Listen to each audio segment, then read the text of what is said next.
تو مجھے بتاؤ یزید کے ہاتھ پہ امام حسین کا پاک ہاتھ کیسے آتا؟ حضرت امام حسین رضی اللہ تعالی عنہ جس ماحول میں پلے تھے، جس ماحول میں پرورش پائی تھی، جس ماحول میں رہے تھے، وہ پاکیزہ اور تقدس ماحول تھا.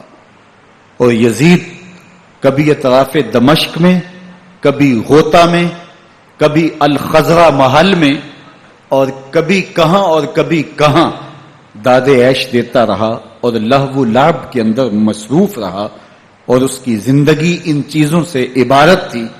وہ محرمات کو حلال قرار دیتا، شراب نوشی اس کی ہڈیوں میں رچی ہوئی تھی، اور شریعت بیضا کا مذاق اڑایا کرتا.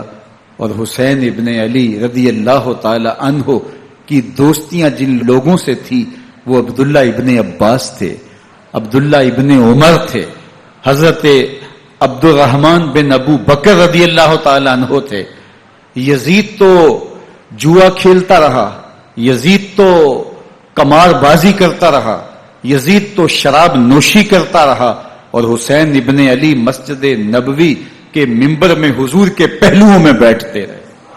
زمانے نے وہ منظر دیکھا کہ سرخ رنگ کے جوڑے پہنے ہوئے حسنین کریمین حجرہ فاطمہ سے نکلتے ہیں، کم عمری کی وجہ سے کبھی گرتے ہیں کبھی سنبھلتے ہیں، اور آقا کریم خطبہ ارشاد کر رہے ہیں، خطبہ چھوڑ کے حضور نے شہزادوں کو اٹھا لیا. وہ منظر بھی زمانے نے دیکھا. حضرت عبداللہ بن شداد کہتے ہیں کہ حضور سجدے میں تھے اور سجدہ اتنا طویل ہو گیا، ہمیں لگا یا تو وحی کا نزول ہو رہا ہے یا پھر اللہ کا حکم آ گیا اور اللہ کے محبوب کی روح قبض کر لی گئی. لیکن میں نے جب نظریں اٹھا کے ننکیوں سے دیکھا تو کیا منظر تھا کہ حسین ابن علی حضور کی پشت پہ بیٹھے ہوئے. اور رضی اللہ تعالیٰ عنہ فرماتے ہیں رات کا ایک پہر گزر گیا اور مجھے حضور سے کوئی کام تھا. میں آقا کریم کی خدمت میں حاضر ہوا، در دولت پہ دستک دی. حضور تشریف لائے تو چادر اوڑی تھی، بکل کی ہوئی تھی میرے حضور نے. تو میں نے اپنی حاجت کہی تو حضور نے میری حاجت پوری کر دی. لیکن ایک منظر میں نے دیکھا کہ حضور نے جو چادر کی بکل فرمائی تھی اس کے اطراف میں پہلوؤں میں ابھار تھے جس طرح اندر کوئی ہو. مجھ سے نہ رہا گیا، میں نے پوچھ لیا.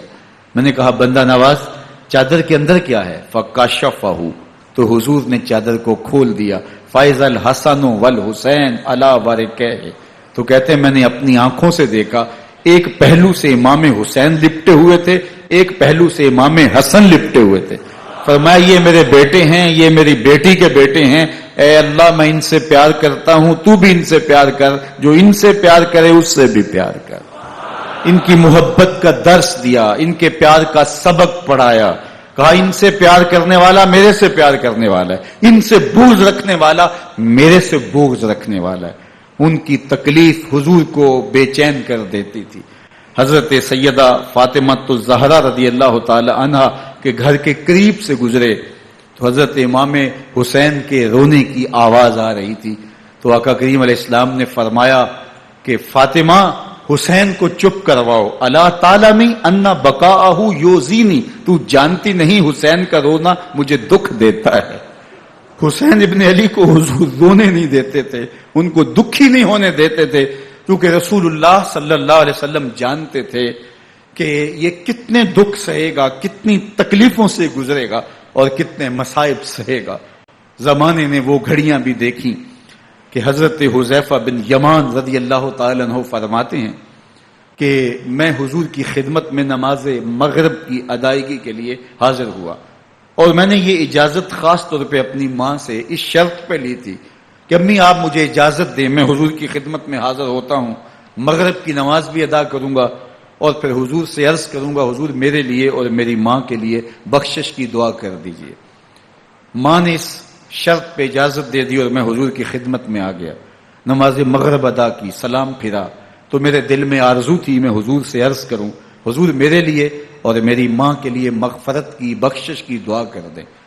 لیکن حضور عبادات میں، ذکر میں، نوافل میں ایسے مشغول ہوئے کہ میں آرزو رکھنے کے باوجود بھی عرض نہ کر سکا.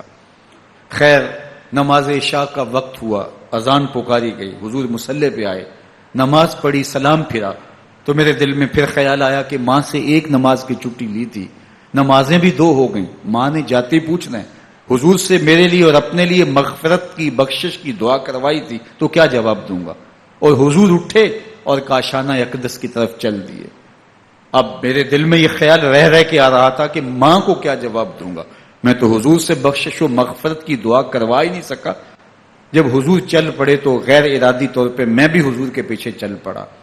چلنے میں تھوڑی سی رفتار تیز ہو گئی جس سے قدموں کی آہٹ پیدا ہوئی. تو جب آواز پیدا ہوئی تو حضور نے رخ پھیرے بغیر فرمایا من ھذا، میرے پیچھے پیچھے کون آ رہا ہے؟ پھر خود ہی کہا حذیفہ تو نہیں. تو میرا دل دھڑک رہا تھا. قلت نعم، میں نے کہا جی حضور میں حذیفہ ہوں.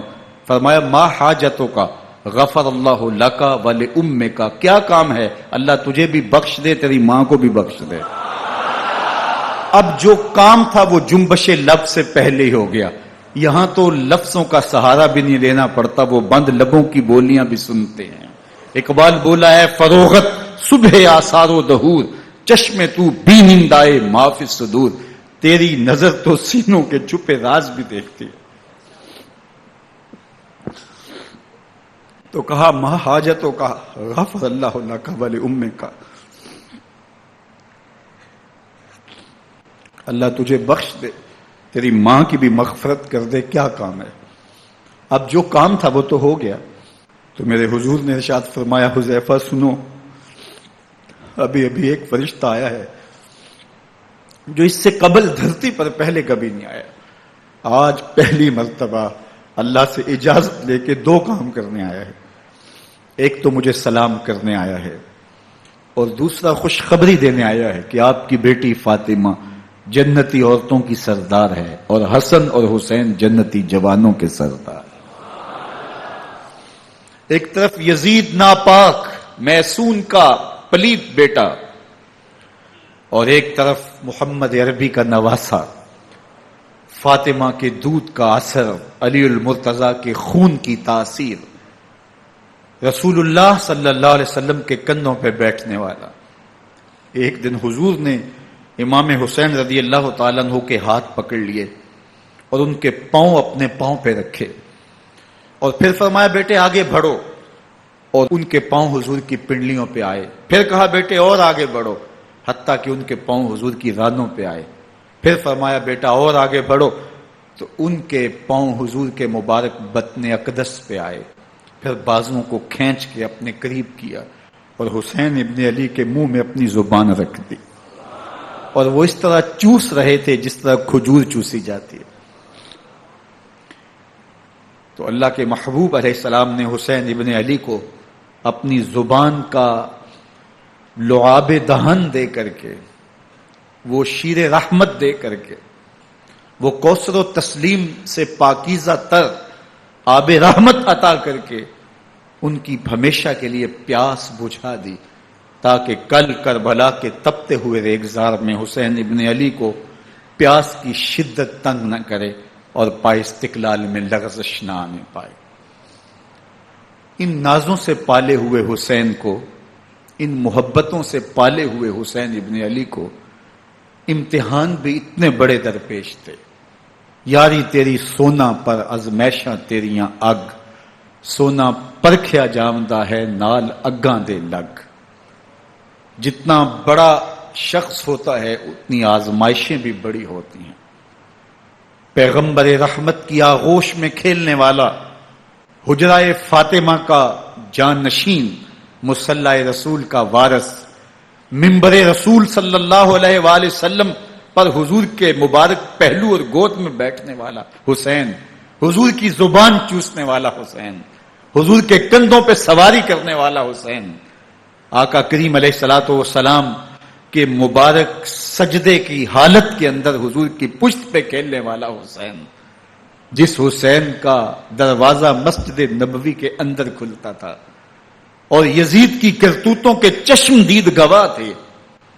یزید جب تخت نشین ہوتا ہے تو اسے یہ فکر ہوتی ہے کہ امام حسین، عبداللہ بن زبیر، عبداللہ بن عمر، عبداللہ ابن عباس یہ میری بیعت کریں.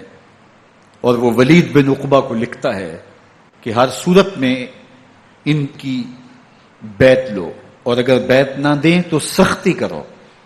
حضرت امام حسین رضی اللہ تعالی عنہ کو بلاوا آتا ہے کہ آپ کو دارالامارت میں گورنر ہاؤس میں بلایا جا رہا ہے۔ ولید بن عقبہ کا پیغام آپ کو پہنچتا ہے۔ آپ اس وقت فرماتے ہیں کہ اس وقت جو پیغام پہنچا ہے وہ کسی خطرے سے خالی نہیں ہے، تو کچھ سواروں کو ساتھ لیا، کہا تم دارالامارت کے باہر کھڑے رہنا، اگر میری آواز بلند ہوئی تو اندر آ جانا، ورنہ تم انتظار کرنا۔ آپ اندر گئے۔ ولید بن عقبہ نے مروان کو بھی بلایا تھا۔ مروان بن حکم یہ گورنر مدینہ ولید سے پہلے رہ چکا ہے، تو اس نے مشورہ دیا کہ سختی کی جائے۔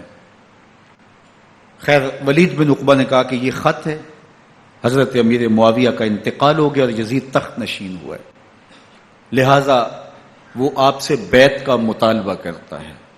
تو حضرت امام حسین رضی اللہ تعالیٰ عنہ نے فرمایا کہ میرے جیسا شخص یوں چھپ کے بیعت نہیں کر سکتا، اور آپ واپس پلٹے۔ مروان بن حکم نے ولید بن عقبہ کو کہا کہ یہ موقع ہے، جانے نہ دیا جائے، اگر یہ نکل گئے تو دوبارہ تم قابو نہیں پا سکو گے، اور انہیں یہیں قتل کر دیا جائے۔ حضرت امام حسین رضی اللہ تعالیٰ عنہ نے یہ بات سن لی۔ کہتے ہیں حضرت امام حسین انہی قدموں کے بل واپس پلٹے اور مروان بن حکم سے مخاطب ہو کے کہا، مروان کیا بول رہا ہے؟ وہ خاموش ہو گیا۔ فرمایا تو جانتا نہیں ہم کون ہیں؟ آنا حسین ابن علی ابن ابی طالب، میں حسین ہوں، میں علی کا بیٹا ہوں، ہمارے گھر میں قرآن اترتا رہا ہے، وحی کا نزول ہوتا رہا ہے، اور یزید فاسق ہے، فاجر ہے، مسلمانوں کا قاتل ہے اور شرابی ہے، میں ڈنکے کی چوٹ پہ یزید کی بیعت سے انکار کرتا ہوں۔ بس حیدری کچھار سے محمدی شیر نکل آیا ہے۔ اب اوسان خطا ہو گئے، راستہ چھوڑ دیا، واپس آئے، سیدہ زینب سے ملے، کہا مدینے کو چھوڑنا پڑے گا۔ کہا بھیا کیا ہوا؟ کہا یزید بیعت لینے پہ مصر ہے اور میں کسی صورت بھی بیعت نہیں کروں گا، رسول اللہ کا مدینہ ہمارے خون سے لالہ زار بنے گا، میں نہیں چاہتا کہ حضور کے شہر نور کی حرمت پامال ہو۔ دوستو وہ کیسا منظر ہوگا جب حسین ابن علی نے آخری حاضری حضور کے روضے پہ دی ہوگی۔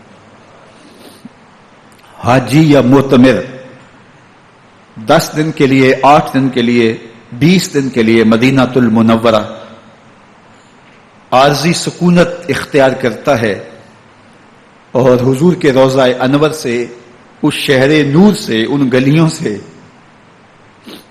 ان بام و در سے ایسا مانوس ہو جاتا ہے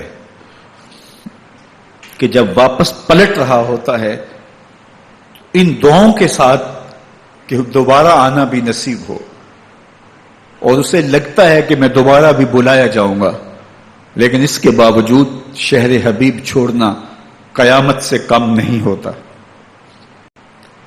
اعظم چشتی مرحوم آخری بار جب حضور کے روضہ انور پہ گئے تو بیمار تھے، ویل چیئر پہ تھے۔ باب بقی سے باہر نکلے تو خادم سے کہا کہ میری ویل چیئر پیچھے سے کھینچو تاکہ میرا رخ روضہ انور کی طرف رہے، اور وہ پیچھے سے کھینچتا چلا جا رہا ہے، اور جب باب مکہ سے پیچھے جنت البقیع کے قریب سے گنبد خضرا نگاہوں سے اوجل ہونے لگا تو اعظم چشتی مرحوم نے کہا جان بدن سے نکلتی ہے اعظم، جان بدن سے نکلتی ہے اعظم، کوئی آسان ہے مدینے سے جدا ہونا، کوئی آسان ہے مدینے سے جدا ہونا۔ یہ اس شخص کی کہانی ہے جو 10 دن، 5 دن، مہینہ، 2 ماہ وہاں رہتا ہے، اور پھر اس شہر کو چھوڑ کے آنا اس کے لیے آسان نہیں ہوتا۔ اور مجھے بتاؤ کہ حسین جو پیدا مدینے میں ہوا، جس کے گھر کا دروازہ مسجد نبوی کے اندر کھلتا تھا، جو مسجد نبوی کے اندر پرورش پا کے جوان ہوتا ہے اور مدینے کی گلیوں میں کھیلتا رہا، اس حسین ابن علی کے لیے مدینہ چھوڑنا، اور پھر وہ اس بات کا علم اور شعور رکھتے تھے کہ یہ آخری بار حضور کے در پہ حاضری ہے، دوبارہ اس شہر نور میں نہیں آ سکوں گا، تو کیا قیامت ہوگی اور کیا منظر ہوگا۔ محمد بن حنفیہ کے علاوہ خاندان نبوت کے جتنے لوگ تھے ان سب نے شہر مدینہ کو الوداع کہا، اور رات کے موقع میں مدینہ المنورہ کو، مسجد نبوی کو چھوڑ کر کے مکہ کی جانب عازم سفر ہوئے۔ 3 شعبان المعظم کو مکہ المکرمہ پہنچتے ہیں، ادھر کوفیوں کے خطوط آنے شروع ہو جاتے ہیں۔ حضرت امام حسین رضی اللہ تعالیٰ عنہ مسلم بن عقیل رضی اللہ تعالیٰ عنہ کو صورتحال معلوم کرنے کے لیے بھیج دیتے ہیں۔ 40,000 کوفی آپ کے ہاتھ پہ بیعت کر لیتے ہیں۔ ادھر 25 پیدل حج کرنے والے حضرت امام حسین 8 ذی الحج کو احرام باندھتے ہیں، لیکن آپ کو پتہ چلتا ہے کہ حاجیوں کے روپ میں قاتل چھپا دیے گئے، تو آپ اس احرام کو حج کی بجائے عمرے میں بدلتے ہیں اور کوفے کی جانب عازم سفر ہوتے ہیں۔ کائنات والو، ذرا سینے پہ ہاتھ رکھ کے دیکھو کہ یہ کتنا مشکل مرحلہ تھا۔ اس دین کی آبرو کو بچانے کے لیے حضرت امام حسین رضی اللہ تعالیٰ عنہ نے کتنا بڑا قدم اٹھایا۔ آپ کے بہی خواہ، دوست، احباب عبداللہ بن عمر یہ سارے روکتے ہیں۔ عبداللہ بن عباس کہتے ہیں حضرت نہ جائیے، الکوفی لا یوفی، کوفی کبھی وفا نہیں کرتے، آپ کے والد کو وہاں شہید کیا گیا، لیکن آپ ایک فرض کو نبھانے جا رہے ہیں۔ میرے غم گسارو، میرے مہربانوں، نہ روکو مجھ کو جانے دو، مجھے نانے کے دی کی ڈوبتی کشتی بچانے دو، میں جاتا ہوں کہ دنیا پر وفا کا نام رہ جائے، میں رہوں نہ رہوں پر عظمت اسلام رہ جائے۔ میں نہیں جاتا تو نبی کے گھر کی آن جاتی ہے، میں نہیں جاتا تو نبی کے گھر کی آن جاتی ہے، تمہارا دین جاتا ہے، میری غیرت ایمان جاتی ہے۔ حضرت امام حسین یہاں سے چلتے ہیں، ابھی راستے میں ہی پہنچتے ہیں کہ یہ خبر آتی ہے کہ کوفے والوں نے بے وفائی کر دی، حضرت مسلم بن عقیل رضی اللہ تعالیٰ عنہ کو شہید کر دیا گیا، نعمان بن بشیر معزول کر دیے گئے، ابن مرجانہ ابن زیاد وہاں متعین کر دیا گیا جو سخت گیر شخص تھا، اور اس نے لوگوں کو ڈرایا، دمکایا، اور کوفے کے لوگوں کے دل بدل گئے اور وہ بیتیں توڑنے لگے۔ وہ منظر مسجد کوفہ کا کتنا دلگداز تھا۔ جب امام نماز کے لیے کھڑے ہوئے تو 40,000 لوگ آپ کے پیچھے تھا۔ جب سلام پھیرا اور امام نے دیکھا کہ پیچھے لوگ نہیں ہیں، پھر لوگوں نے اپنے دروازے بھی بند کر لیے۔ رات کی تنہائیاں ہیں اور حضرت مسلم بن عقیل کو کوئی پناہ دینے والا نہیں ہے۔ لوگوں نے دروازے بند کر لیے کہ کہیں ہمارے گھر میں نہ آ جائیں اور ہم مشقت اور حکومتی تشدد کا شکار نہ ہوں۔ کتنا دردناک لمحہ ہے حضرت مسلم بن عقیل رضی اللہ تعالیٰ عنہ پہ، اور پھر حضرت مسلم بن عقیل بے دردی سے شہید کر دیے جاتے ہیں۔ آپ ابھی راستے میں ہیں، یہ ساری کہانی پہنچتی ہے کہ حضرت مسلم شہید کر دیے گئے اور بے دردی سے شہید کر دیے گئے۔ وہ جنہوں نے خط لکھے تھے کہ ہم آپ کے ساتھ ہیں اور ہم منتظر ہیں، چشم بڑا ہیں، آپ کے قدموں کی چاپ سننے کے لیے بےتاب ہیں، آج انہوں نے بیتیں توڑ دی۔ 40,000 کوفی منحرف ہو گئے۔ مسجد کوفہ کا وہ منظر کس قدر روح کو تڑپا دینے والا تھا۔ ہم پچھلے سال عصر اور مغرب کے درمیان جب کوفہ پہنچے تو سورج ڈوبنے کے قریب تھا۔ میں نے اپنی زندگی میں اتنا اداس موسم کہیں نہیں دیکھا جتنا اداس موسم کوفے میں دیکھا۔ ایسے لگتا تھا جس طرح کوفے کی آب و ہوا آج بھی شرمندہ ہے، جو مسلم بن عقیل اور خاندان نبوت کے ساتھ اہل کوفہ نے کیا. حضرت امام حسین رضی اللہ تعالیٰ عنہ کو ان کے بہی خواہوں نے، اعزاء نے، اقربا نے، دوستوں نے، آوان و انصار نے، ساتھیوں نے کہا کہ حضرت حالات یکسر تبدیل ہو گئے، اب ہمیں مراجعت کر جانی چاہیے، واپس پلٹ جانا چاہیے. تو حضرت امام حسین کافی سوچ بچار میں رہے. پھر اس کے بعد آپ نے فیصلہ کیا کہ ہم آگے بڑھیں گے. دوستوں نے کہا کہ حضرت اگر آپ آگے بڑھیں گے تو ہمیں لگتا ہے کہ وہ آپ کے ساتھ سلوک اچھا نہیں کریں گے اور آپ بچوں کے سامنے پیاسے شہید کر دیے جائیں گے.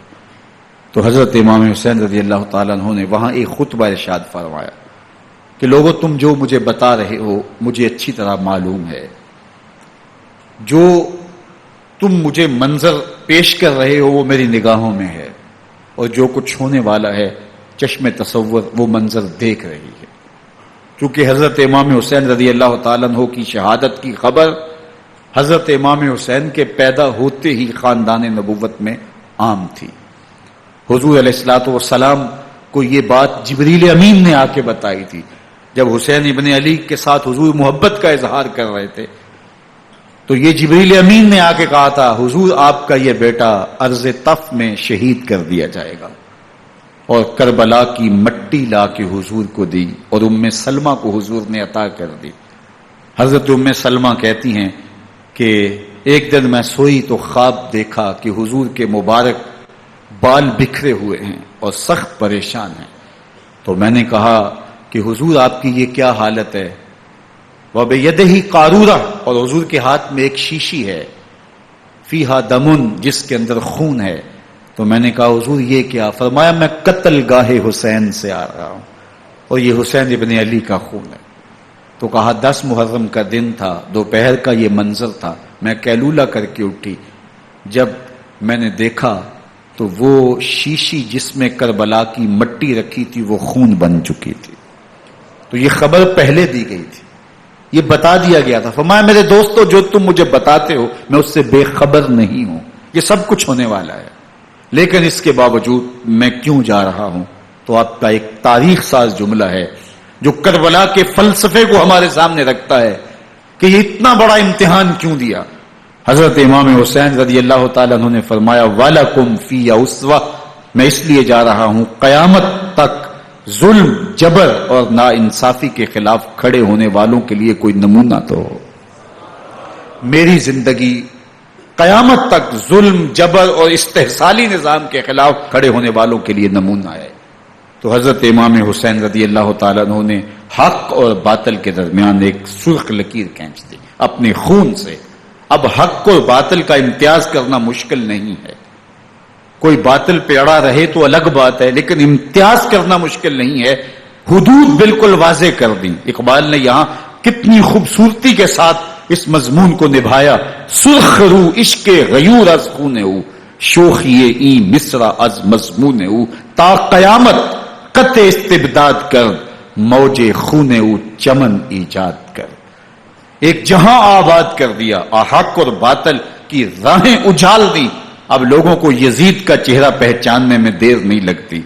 وقت کے ہر یزید کا چہرہ آسانی سے پہچانا جا سکتا ہے. یہ معرفت زمانے کو کروائی کس نے؟ حسین ابن علی نے کروائی رضی اللہ تعالی عنہ.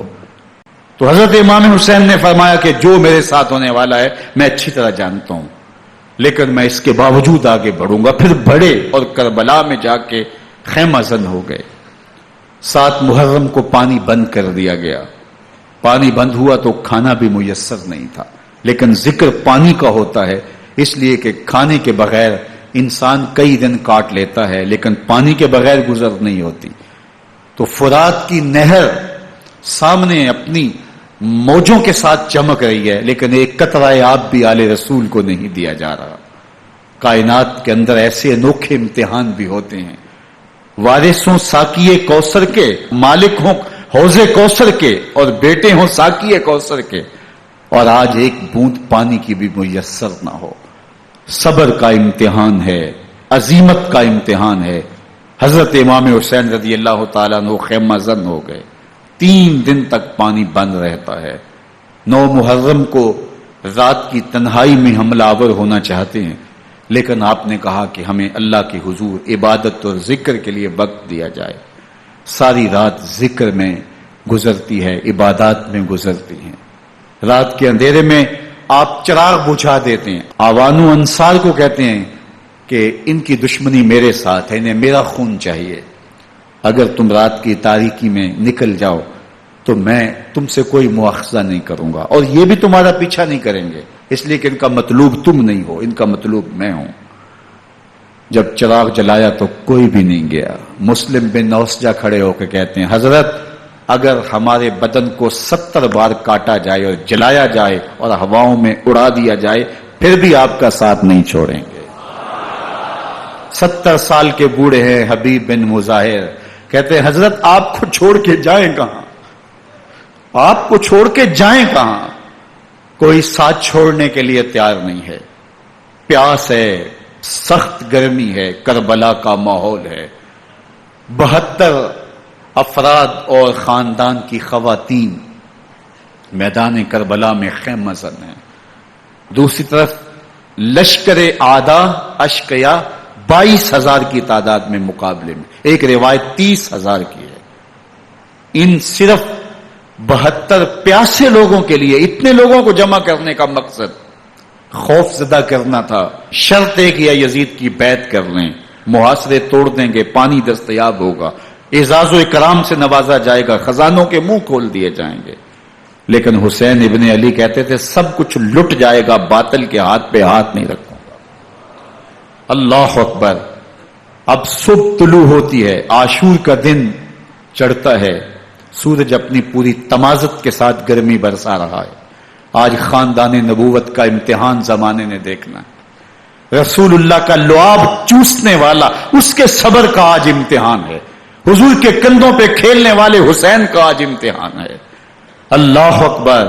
حسین ابن علی تمام حجت کرتے ہیں میں نے تمہارا کچھ نہیں بگاڑا، میں نے کسی کا خون نہیں کیا، میں نے کوئی زیادتی نہیں کی، تم کیوں میرے قتل کے در پہ ہو؟ تم جانتے نہیں میں کون ہوں؟ میں تمہارے نبی کا نواسا ہوں، رسول اللہ صلی اللہ علیہ وآلہ وسلم کے کندھوں پہ کھیلتا رہا ہوں، حضور کا لعاب چوستا رہا ہوں، اور میں بوسا گاہے رسول صلی اللہ علیہ وآلہ وسلم ہوں. لیکن ان اشقیاء کے دل پر کوئی چیز اثر انداز نہیں ہوتی. ایک ہور ہے، اللہ اس کے دل میں نرمی ڈالتا ہے. پہلے تو امام حسین کو گھیر کے لے کر کے آتا ہے، لیکن بعد میں وہ قافلہ یزید سے قافلہ حسین کی طرف آ جاتا ہے. امام حسین فرماتے تو دنیا میں بھی ہو رہے، آخرت میں بھی ہو رہے، آزادی مل جاتی ہے. باقی 22,000 کا لشکر جرار امام حسین کے قتل کے در پائے ہے. پھر تاریخ نے خاندان نبوت کا وہ انوکھا امتحان دیکھا. حضرت امام حسین کے بچے بالخصوص خواتین پیاس کی شدت میں حلق خشک ہیں. حضرت سکینہ تڑپ کے اپنے باپ سے کہتی ہیں کہ مجھے 6 ماہ کے لیے اصغر کی پیاس نہیں دیکھی جا رہی. بچے کو ہاتھوں پہ اٹھاتے ہیں اور نہر فرات کے کنارے پہنچ کے فرماتے ہیں اشقیاء سے مخاطب ہو کے تمہارا معاملہ میرے ساتھ ہے، اس 6 ماہ کے بچے نے تمہارا کچھ نہیں بگاڑا. اور چلو بھر کے اس کا حلق سیراب کرنا چاہتے ہیں. ایک 2 شاخہ تیر آتا ہے جو حضرت علی اصغر کے گلے کو چیر دیتا ہے. راوی لکھتے ہیں کہ وہ عام تیر نہیں تھا، جانوروں کو شکار کرنے کے لیے جو بڑے تیر ہوتے ہیں وہ 2 شاخہ تیر تھا. وہ گردن کو کاٹ دیتا ہے، خون بہنے لگتا ہے، گردن لٹک جاتی ہے. حضرت امام حسین وہ بہتا ہوا خون اپنے چلو میں لیتے ہیں اور آسمان کی طرف اچھال کے کہتے ہیں مالک حسین کی یہ قربانی بھی قبول. یہ تماشا لبے بام نہیں ہے. بچہ بیمار ہو، ڈاکٹر جواب دے دیں، ماں باپ کے ہاتھ پھول جاتے ہیں. زندگی کی سانسیں ابھی چل رہی ہوتی ہیں لیکن ڈاکٹر کہے کہ یہ میرے بس کا روگ نہیں ہے، کہیں اور لے جاؤ، تو زندگی کا لف و نشر غیر مرتب ہو جاتا ہے. میں سلام پیش نہ کروں حسین ابن علی کو. 6 ماہ کا علی اصغر ہاتھوں میں دم توڑتا ہے، گردن لٹک جاتی ہے، خون بہ رہا ہے. اب خیموں کی طرف بڑھ رہے ہیں لیکن زبان پہ شکایت نہیں ہے. کہتے ہیں مالک حسین کی یہ قربانی قبول کر لے. اب خیموں کی طرف آنا، شہر بانو، ام رباب، سیدہ زینب، حضرت سکینہ سلام اللہ علیہا کا سامنا کوئی آسان کام نہیں تھا، لیکن حسین ابن علی آتے ہیں، شہزادے کو یہاں خیموں کے قریب رکھ کے کہتے ہیں کہ یہ حوض کوثر سے سیراب ہو گیا ہے۔ اللہ اکبر! کوہرام مچ جاتا ہے خیموں کے اندر، کیا منظر ہوگا، اور ان کو کن الفاظ کے پیرائے میں ڈھال کر کے ان کیفیات کو بیان کیا جا سکتا ہے جو اہل بیت کے خیموں کے اندر علی اصغر کی شہادت کے بعد کا منظر رقم ہو رہا ہوگا۔ اللہ اکبر! ادھر اشکیا آوازیں دے رہے ہیں، مبارزت کے لیے پکار رہے ہیں۔ زمانے نے پھر وہ منظر بھی دیکھا کہ جوان بیٹے کو 18 سال کی کمائی حضرت امام حسین میدان عمل میں بھیج رہے ہیں۔ وہ علی اکبر جو حسین کا نور نظر ہے، آنکھوں کا قرار ہے، دل کی تسکین ہے۔ اور پھر حضرت علی اکبر جب گھوڑے کی زین سے فرش زمین پہ گرتے ہیں تو باپ کو آواز دیتے ہیں، اور حضرت امام حسین جو ہے وہ آگے جا کے بیٹے کی لاش اٹھاتے ہیں۔ اللہ اکبر! 18 سال کے بیٹے کی لاش کو کندھوں پہ اٹھا کے خیموں تک لاتے ہیں اور ہاتھ پھیلا کے کہتے ہیں مالک حسین کی یہ قربانی بھی قبول فرما۔ کبھی قاسم بن حسن کی لاش اٹھا کے لاتے ہیں، کبھی اون و محمد کی لاشیں اٹھا کے لاتے ہیں، بتیجوں کی، بھانجوں کی، بھائی عباس کے کٹے ہوئے بازو اور زخموں سے چھدا ہوا لاشا۔ کیا کیا قیامتیں تھیں جو اس کربلا کے ایک میدان کے اندر نہیں توڑی گئیں۔ حضرت امام حسین پر دکھ پہ دکھ، تکلیفوں پہ تکلیفیں۔ اب 71 لاشیں اٹھا کے خیموں تک پہنچا چکے، اور ادھر مبارزت کی دعوت دی جا رہی، آؤ میدان عمل میں آؤ، اب دیر کیوں کر رہے ہو۔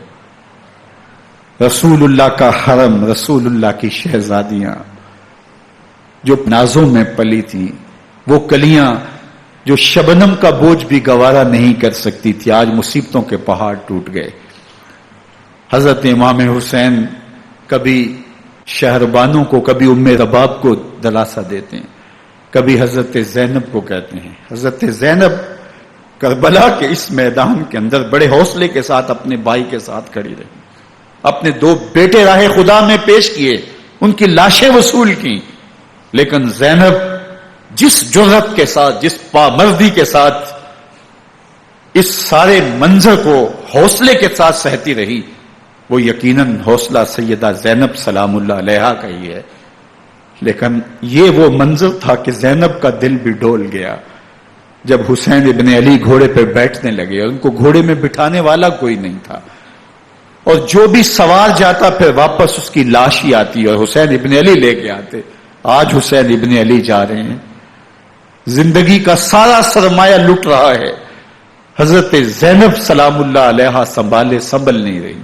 حضرت امام رضی اللہ تعالیٰ عنہ اٹھے اور آپ نے حضرت زینب کو صبر کی تلقین کی اور کہا کہ صبر ہی بہترین ذریعہ ہے اور اللہ کی قربت کا ایک بہترین سبب ہے، اور ان کو صبر کی تلقین کرتے ہوئے فرمایا کہ میرے بعد تم نے اس ذمہ داری کو سنبھالنا ہے، اور ان مخدرات اسلام کی، ان شہزادیوں کے پردے کی تم نے حفاظت کرنی ہے۔ اور پھر گھوڑے کی زین کس کے امام حسین لشکر اشکیا کی طرف بڑھتے ہیں۔ اب خیموں سے سسکیوں کی آواز آ رہی ہے، ان کا سردار، ان کا تاجدار آج سب کو چھوڑ کے کربلا کے میدان کی طرف بڑھ رہا ہے۔ جرم کیا کیا، قصور کیا کیا، اس نے کیا زیادتی کی کہ آج نیزوں اور انیوں کے مقابلے میں 22,000 کا لشکر حضرت امام حسین پہ ٹوٹ پڑتا ہے۔ آپ پھر اتمام حجت کرتے ہیں، میں نے کسی کو قتل نہیں کیا، خون نا حق نہیں بہایا، میرے خون کے درپے کیوں ہو، اپنی آخرت کیوں برباد کرتے ہو، تم جانتے نہیں میں کون ہوں، میں تمہارے نبی کا نواسا ہوں۔ لیکن ابن زیاد کہتا ہے مقابلے میں آؤ۔ پھر حضرت امام حسین رضی اللہ تعالیٰ عنہ مقابلے میں آتے ہیں، اور جب گھوڑے کو ایڑ لگا کے دشمن اشقیاء پہ ٹوٹتے ہیں تو پھر ایسا منظر ہوتا ہے کہ وہ بھیڑ بکریوں کی طرح آگے بھاگتے ہیں۔ 71 زخم کلیجے پہ لیے شجاعت کا یہ پیکر جب میدان میں آتا ہے، آواز آتی، یہ کون ذی وقار ہے، بلا کا شاہ سوار ہے، لباس ہے پھٹا ہوا، غبار سے اٹا ہوا، تمام جسم نازنی چھدا ہوا کٹا ہوا، یہ نبی کا نور عین ہے، یہ بال یقین ہو سکتا ہے، یہ حسین ابن علی رضی اللہ تعالیٰ عنہ. پھر چاند بادلوں میں گھر جاتا ہے، شامی غنڈے تیر برساتے ہیں، تلواروں سے آپ کے بدن پر ضربیں لگاتے ہیں اور نیزوں سے آپ کے بدن کو پرو دیتے ہیں. جب آپ کا پیراہن بعد میں اتارا گیا تو آپ کے پیراہن میں 122 سوراخ تیروں کے تھے، 33 زخم تلواروں کے اور 34 گھاؤ نیزوں کے تھے. جب گھوڑے کی زین سے فرش زمین پر آئے، بدن چھلنی تھا، زخم زخم سے خون بہ رہا تھا. 3 دن کا پیاسا حسین، اللہ اکبر، بدن زخموں سے چور، 71 لاشیں کلیجے پہ لیے، مخدرات اسلام کے پردے کا خیال دل میں الگ ہے. لیکن گھوڑے کی زین سے جب فرش زمین پہ امام حسین آتے ہیں، زبان پہ ہائے نہیں، نالا و شیون نہیں، چیخو پکار نہیں، آتے ہی پیشانی سجدے میں رکھتے ہیں اور پکارتے ہیں اللہم ردن بقضائک وصبرن علی بلائک تسلیما لامرک سبحان ربی الاعلی. مالک گھر لٹا کے، بچے لٹا کے، خاندان سب کچھ قربان کر کے، اپنے بدن کو زخموں سے چھلنی کروا کے، تیروں اور نیزوں کی انیوں سے اپنے آپ کو زخمی کروا کے، تیرے حضور سر جھکا کے یہ اقرار کرتا ہوں کہ حسین تیری تقدیر پہ راضی ہے. مالک تو بھی بتا، تو بھی حسین پہ راضی ہوا ہے کہ نہیں ہوا؟ آواز آ رہی ہے، اس پیاسے پر علی شیر خدا کو ناز ہے، اس نواسے پر محمد مصطفیٰ کو ناز ہے. اوروں نے بھی سجدے کیے پر اس کا عجب انداز ہے، اس نے وہ سجدہ کیا جس پر خدا کو ناز. حسین ابن علی رضی اللہ تعالیٰ عنہ کا سر انور دستے قاتل نے تب کاٹا جب وہ سجدے میں جھکا ہوا تھا. یزید نے کہا میں بیعت لوں گا، امام حسین نے کہا کبھی بھی نہیں دوں گا، یہ سر کٹ سکتا ہے، جھک نہیں سکتا. سر کاٹ کے نیزے کی نوک پہ چڑھا دیا گیا اور یہ اس بات کا اعلان تھا کہ ہم جیت گئے اور حسینی ہار گئے. اور لشکر یزید میں غوغا مچ گیا، نقارے بجنے لگے کہ ہم جیت گئے، دیکھو امام حسین شہید کر دیے گئے، اور سر کاٹ کے نیزے کی نوک پہ چڑھایا گیا. لیکن لشکر یزید سے ہی آواز آئی یہ کیسا سر ہے جو کٹ کے بھی سر بلندی ہے، کٹ گیا ہے پھر بھی اونچا ہے. اللہ اکبر، یہ سر سجدے میں کٹا ہے، رب کے حضور عبادت کی حالت میں کٹا ہے. حسین آج بھی سجدے میں ہے. اللہ اکبر، حسین آج بھی سجدے میں ہے، بلکہ کٹے ہوئے سر کا رخ زمین کی جانب تھا اور کٹی گردن آسمان کی طرف، یوں نیزے پہ پرویا گیا. اللہ اکبر، ایک شاعر نے نقشہ کھینچا، بآنکھ سر نیزے پہ اور سوئے زمیں ہے روح، یعنی سجدہ ثانی کی ہے آرزو. رکعت کے 2 سجدے ہوتے ہیں، ابھی ایک سجدہ ہوا تھا کہ دستے قاتل نے سر کاٹ دیا. کہا حسین کی پیشانی میں دوسرے سجدے کی تمنا مچل رہی ہے. یہ تھا حسین ابن علی کا سجدہ. ساری زندگی رب کے حضور سجدہ قضا نہیں ہونے دیا. آج پانی نہیں ہے، اللہ اکبر، آج تیمم کر لیتے ہیں. آج اپنے خون کو اوڑھ کر کے حسین نے اپنی پیشانی اپنے مالک کے حضور جھکا کر کے عظیمت کی وہ انوکھی داستان رقم کر دی کہ صدیاں گزرنے کے باوجود بھی ان کی یادوں کے چراغ روشن ہیں. جب حضرت امام حسین اور دوسرے آیان و انصار کو شہید کر دیا گیا تو ان کے سر نیزوں کی نوک پہ چڑھا دیے گئے. حضرت امام حسین کا کٹا ہوا سر اور باقی 71 افراد کے کٹے ہوئے سر نیزوں کی نوک پہ، اور 10 سواروں کو ابن سعد نے کہا کہ ان کو رون دو، اور گھوڑوں کی ٹاپوں تلے حضرت امام حسین رضی اللہ تعالیٰ عنہ اور ان کے آوان و انصار کو جو ہے وہ روندا گیا، حتیٰ کہ ان کی استخوان مبارک، ان کی ہڈیاں بھی چور چور ہو گئیں. روننے سے قبل ان کا لباس اتار لیا، ان کے کپڑے اتار لیے گئے. اللہ اکبر، کیسی دردناک گھڑیاں تھیں. یزید کا صرف یہی بد کرداری کا مرحلہ نہیں تھا، اس کربلا کے صحرا کے اندر یزید نے جس طرح امام حسین رضی اللہ تعالیٰ عنہ کو شہید کیا اور حضرت امام حسین کے خاندان کو شہید کیا، جب مدینہ المنورہ پر یزید نے مسلم بن عقبہ کو مقرر کیا، جس کو بزرگوں نے مصرب بن عقبہ کہا ہے، تو اس کو کہا 3 دن تک مدینے کا حرم تمہارے لیے حلال ہوگا، جو چاہو تم کرنا، اور شامی فوجوں کو اجازت ہوگی. تو وہاں بھی انہوں نے 10,000 تابعین اور 700 صحابہ کو شہید کیا. حضرت ابو سعید خدری رضی اللہ تعالیٰ عنہ گھر سے باہر نکلے، کافی بوڑھے ہو چکے تھے، تو انہوں نے حضرت ابو سعید خدری کو پکڑ لیا، کہا تم کون ہو؟ کہا مجھے ابو سعید خدری کہتے ہیں۔ تو کہا ہاں تمہارا نام سنا ہے، اور داڑھی سے پکڑ کے کھینچا اور کہا کہ ہے تمہارے پاس جو ہمیں دو؟ تو کہا کہ میرے پاس تو کچھ بھی نہیں، میں تو فقیر آدمی ہوں۔ تو ان کے گھر ان کو لے گئے، تو 2 کبوتر رکھے تھے حضرت ابو سعید خدری نے، تو وہ کبوتر لوٹ کے لے گئے۔ اللہ اکبر۔ حضرت ابن سنان رضی اللہ تعالیٰ عنہ کو، جو حضور کے علم بردار تھے فتح مکہ کے دن، ان کو ستو پہلے پلائے اور پھر ان کی گردن کاٹی گئی اور کہا یہ ہے وہ ستو جو تم زندگی میں آخری بار پیو گے۔ ایک گھر میں داخل ہوئی شامی فوج، تو ایک خاتون کے ابھی بچہ پیدا ہوا تھا، اور قابلہ نے، دائیا نے وہ بچہ ماں کی چھاتی پہ لٹایا، اور وہ ماں کا پہلا دودھ پی رہا تھا۔ تو یہ جا کے کہنے لگے نکالو تمہارے پاس جو کچھ ہے۔ تو اس خاتون نے کہا تم جانتے ہو یہ بچہ کون ہے؟ تو انہوں نے کہا ہم نہیں جانتے۔ کہا یہ حضرت ابن ابی کبشہ انماری رضی اللہ تعالیٰ عنہ کا بچہ ہے، اور یہ وہ صحابی ہیں کہ جو بیت الشجرہ کے موقع پہ حضور کے ہاتھ پہ بیعت کرتے ہیں۔ انہوں نے اس چیز کا لحاظ نہ کیا کہ جو کچھ ہے وہ ہمیں دو ورنہ تیرے بچے کو نہیں چھوڑیں گے۔ تو ماں بچے سے مخاطب ہو کے کہتی ہے، ابھی بچہ پیدا ہوا ہے اور ماں سے پہلا دودھ پی رہے، کہ بیٹے اگر میرے پاس کچھ ہوتا، وہ قیمتی سے قیمتی چیز بھی ہوتی، تیری جان کے لیے قربان کرتی، لیکن اس وقت میرے پاس کچھ ہے نہیں۔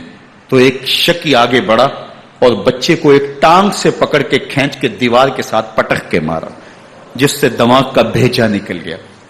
کیا کیا زیادتیاں نہیں کی۔ 700 صحابہ ہررا کے واقعہ میں شہید کیے یزید نے، اور 10,000 تابعین شہید کیے۔ مسجد نبوی میں ممبر رسول کے ساتھ گھوڑے باندھے، اور وہ ممبر رسول اور مصلی رسول کے قریب لید کرتے رہے۔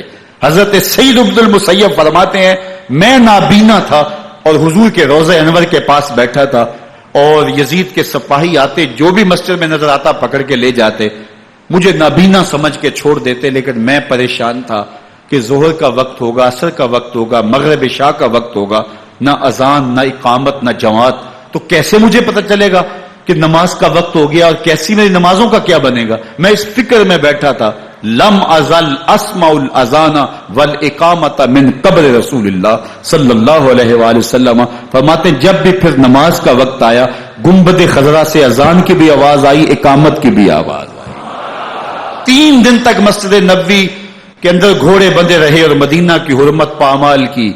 مدینہ کے گھروں کے اندر یہ بدکماش داخل ہوئے، اور جو بدکاریاں انہوں نے کی کلیجہ منہ کو آتا ہے۔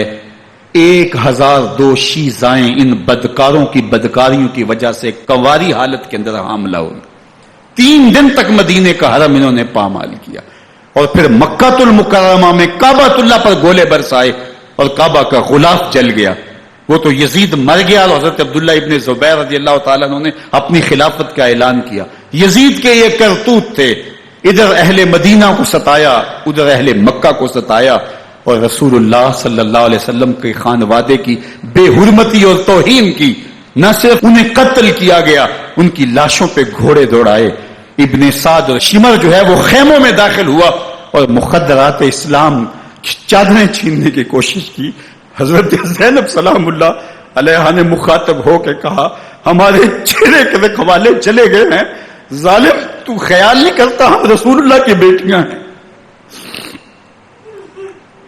حضرت شہربانو، حضرت زین العابدین اور حضرت زینب سلام اللہ علیہ، ان تینوں کو ایک اونٹ پہ باندھا گیا، اور باقی اونٹوں پہ باقی سادات کو، حضور کی شہزادیوں کو باندھا گیا، رسیوں میں جکڑا گیا، اور اونٹوں پہ باندھ کر کے کوفے کی جانب آگے آگے شہیدوں کے سر چل رہے ہیں، اور پیچھے یہ قافلہ چل رہا ہے۔ اور جب یہ قافلہ وہاں سے گزرا جہاں لاشیں پڑی تھی، امام زین العابدین 14 سال کے تھے اور بیمار تھے، اور ان کا حوصلہ نہ ہوا، وہاں غشی ان کے اوپر آنے لگی، اور وہ منظر ابن کثیر نے، باقی لوگوں سب نے لکھا ہے کہ پھر جب ان کی یہ حالت ہوئی تو پھر سیدہ زینب سلام اللہ علیہ، جنہوں نے ابھی تک بڑے حوصلے کے ساتھ ساری مشکلات کا مقابلہ کیا تھا، اب ان کے بندھن ٹوٹ گئے اور آنکھوں سے آنسو بہنے لگے، اور سیدہ زینب نے امام حسین رضی اللہ تعالیٰ عنہ کی لاش پہ کھڑے ہو کے، اور وہ روندی ہوئی لاش، ٹوٹی ہوئی ہڈیاں، اور وہ بڑا بدن، کٹا ہوا سر نیزے کی نوک پہ، اور لاش یہ پڑی ہے، تو حضرت سیدہ زینب نے مدینے کی طرف منہ کر کے جو ہے وہ حضور سے فریاد کی، یا محمد آہو، یا محمد آہو، ھذا حسین بالآراء مزمل بالدماء، یا محمد آہو بناتوں کا سبایا۔ رسول اللہ، اے پیارے آقا، یا جد آہو، اے ہمارے نانا محترم، یہ دیکھیے آپ کا حسین پڑا ہوا ہے، بدن سے کپڑے اتار لیے گئے، خاک ہوائیں اڑا رہی ہیں، اور اس کے اوپر چادر جو ہے وہ مٹی کی پڑ گئی ہے۔ حضور آپ کی اولاد کاٹ دی گئی، اور پھر کہا بناتوں کا سبایا، حضور دیکھیے آپ کی بیٹیوں کے ہاتھ باندھ دیے گئے ہیں، اونٹوں پہ کس دیا گیا ہے، سر شہیدہ آگے آگے چل رہے ہیں، اور حضرت سیدنا امام حسین کا آگے آگے سر ہے۔ راستے کے اندر ایک جگہ آئی، رات گزری اور ان کو اتارا گیا۔ رات کا موقع تھا، ایک خاتون آئی اور اس نے کوئی کھانا پیش کیا ان کو، اور کہا کہ میں کسی زمانے میں حضرت سیدہ فاطمہ تو زہرا کی نوکری کیا کرتی تھی، ان کی لونڈی تھی، ان کی کنیز تھی، اور آج مجھے پتا چلا کہ آپ لوگ گزر رہے ہیں، تو میں نے کہا کہ میں اپنی مخدومہ کے خاندان کی خدمت کروں۔ اور پھر اس نے کہا کہ اس وقت سیدہ کی گود میں ایک 6-7 ماہ کی بچی تھی جس کو زینب کہا کرتے تھے، تو سیدہ زینب نے کہا کہ اماں اگر پہچانتی ہو تو وہ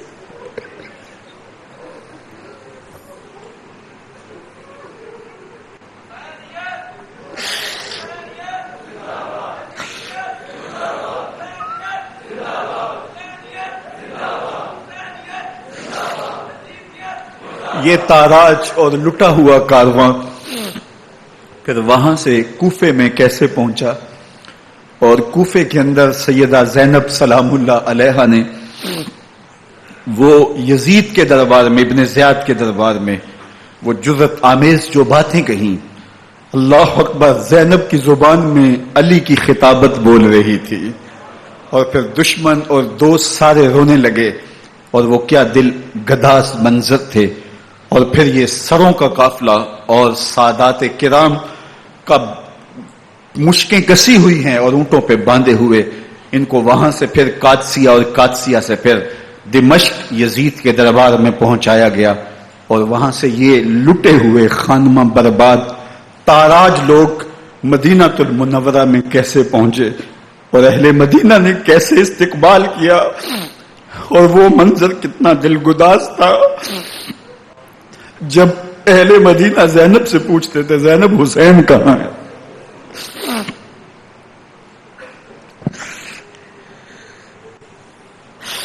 بے مروت بے وفا، تیرا بھی کیا افسانہ ہے، جس نے اپنی ہی شمع کو گل کیا تو وہ پروانہ ہے۔